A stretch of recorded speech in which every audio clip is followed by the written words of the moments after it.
some good taste. Yeah, people say, yeah, she's sweet but a psycho, a little bit psycho. At night she's screaming, my mind.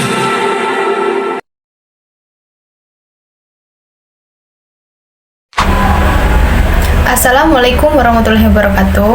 Hai guys, perkenalkan nama saya Jelistianti. Pada kesempatan kali ini kita akan membahas tentang sistem operasi. Apa sih sistem operasi? Yuk kita bahas. Sistem operasi adalah penerjemah, penghubung, jembatan antara manusia dan komputer. Kenapa perlu penerjemah? Penerjemah dibutuhkan ketika ada komunikasi dua bahasa yang berbeda. Manusia menggunakan bahasa manusia, misalnya bahasa Indonesia, bahasa Inggris, bahasa Korea, bahasa Jepang, dan lain sebagainya. Dan komputer nggak kenal sama bahasa-bahasa itu. Komputer menggunakan bahasa mesin.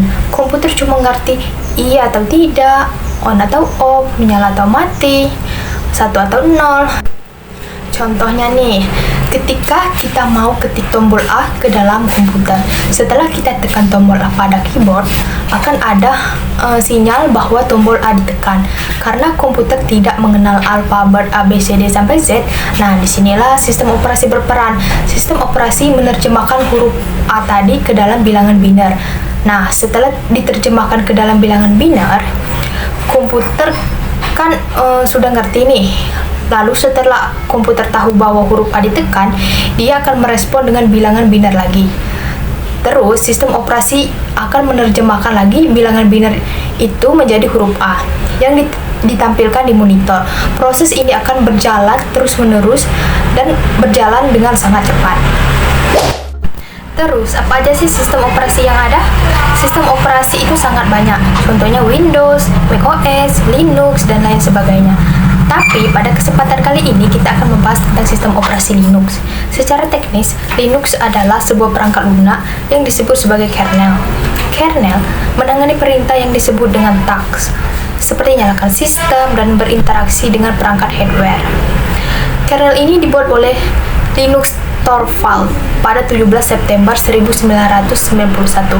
Kernel tidak lain adalah inti dari sebuah sistem operasi, sedangkan bagian dari sistem operasi yang lain adalah file system dan sejumlah perintah atau command yang menyediakan banyak fitur-fitur bagi penggunanya. Jadi, setiap orang sebetulnya bisa membuat dan memodifikasi Linux sesuai dengan kebutuhannya masing-masing. Ada beberapa jenis Linux yang paling populer digunakan, diantaranya Debian, Sentosa, Ubuntu, Fedora, dan masih banyak lagi lainnya. Linux ini merupakan sistem operasi yang dapat digunakan secara free atau gratis. Kita bisa menggunakannya tanpa lisensi apapun. Hal ini yang menjadi favorit bagi setiap kalangan. Kelebihan sistem operasi ini banyak digunakan pada server maupun handphone adalah open source. Sistem komputer yang satu ini juga kebal malware daripada sistem operasi lainnya. Keamanan Linux terhadap serangan malware itu bisa dibilang beberapa tingkat lah di atas sistem operasi lainnya. Tetapi bukan berarti Linux ini tidak bisa terkena serangan malware sama sekali. Hanya saja risikonya lebih kecil daripada sistem operasi lainnya. Karena Linux mengharuskan penggunanya menjadi administrator terlebih dahulu jika ingin menjalankan suatu program.